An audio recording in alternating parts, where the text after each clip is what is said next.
Removing interprovincial trade barriers and boosting Canada's economy are the focus for today's meeting of Canada's premiers. It's the first time the first ministers have met since the federal election. CTV's Stefan joins us with more. Steph. Patricia, Prime Minister Mark Carney is promising to open up interprovincial trade by Canada Day. We heard that when the King delivered the throne speech, but of course, he needs the help of the premiers to make it happen. And so the next step in that process is happening today in Saskatoon.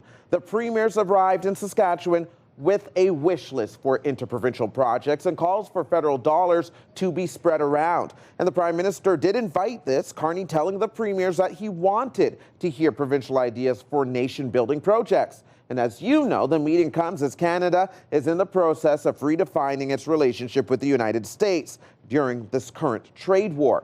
Carney spoke with reporters just moments ago after the meeting wrapped up. Here's some of what he had to say. To enable the federal government, working with the provinces, the territories, Indigenous peoples, to identify and expedite nation-building projects. To be deemed in the national interest, those projects should, amongst others, strengthen the Canadian economy, strengthen our autonomy, our resilience and our security, provide undeniable benefits to Canada, have a high likelihood of successful execution, be a high priority for Indigenous leaders, and to drive Canada's clean growth potential. Each premier is championing different projects. The Prairies want pipelines, Ontario wants nuclear energy and small modular reactors, and Quebec wants money to dig out critical minerals.